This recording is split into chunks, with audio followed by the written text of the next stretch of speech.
I wanted to continue with college. I was having a great time in college.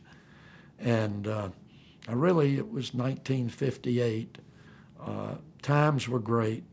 There was plenty of fun. I thought law school was going to continue as it had been for my 4 years. And when I got there, I looked around and the dean said, look to your right, look to your left. Neither one of them are going to be here when you graduate. Actually, it was worse than that. 1 out of 6 that started. So I started studying. I started preparing because I just wanted to stay in school. And for the first time in my life, I fell in love with the law and the beauty of the law. And also, I was doing real well. So for the first time in my life, I was being known for something other than a party boy. And all of that led me to believe, well, maybe I could become a lawyer. And I didn't know at the time, nor did I think I would be a trial lawyer. I was scared to death to speak in front of people. And all of that changed when I got out of law school and was waiting to go to tax law school. I was going to be a tax lawyer.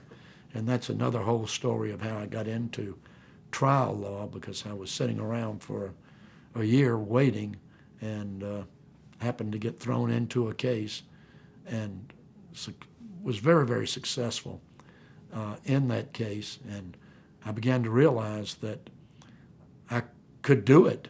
And so that's how I became a trial lawyer. I guess my brother David and his partner, Reuben Askew. The firm started in the early 50s with my brother David as a divorce lawyer and Reuben Askew, who went on to become one of Florida's greatest governors. I saw professionalism, I saw preparation, and I saw them overcome so many things that I found so significant. I mean, here were two truly fine lawyers, and so I tried to emulate them. At this point, my brother David, of course, has passed away. He was an outstanding divorce lawyer, and Reuben Askew was a great person as well as an outstanding trial lawyer, and he became a fabulous governor. So they were my heroes.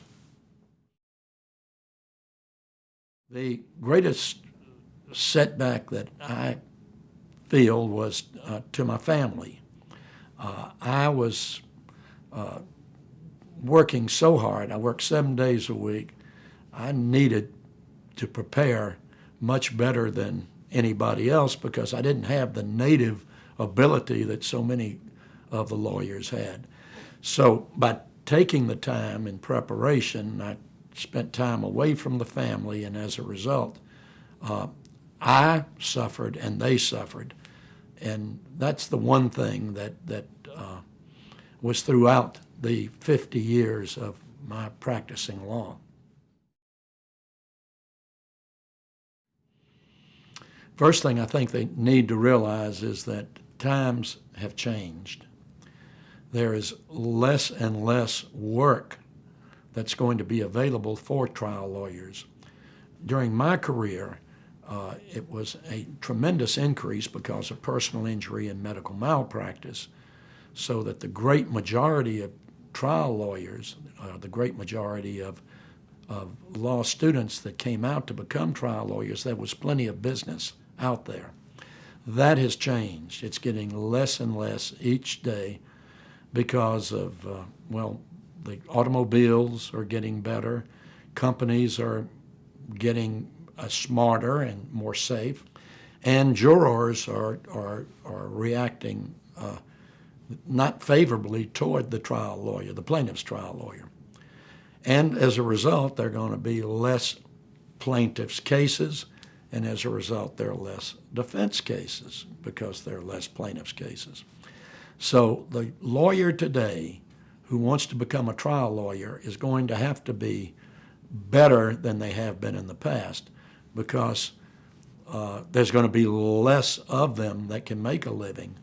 So my suggestion to them is to do what I did in law school, and that is prepare, prepare, prepare, because the better you are prepared, the better lawyer you're going to be.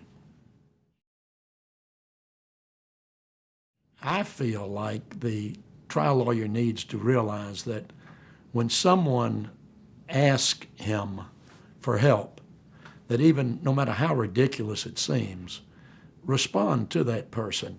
Throughout my life, when there was a telephone call for me, I always returned my calls.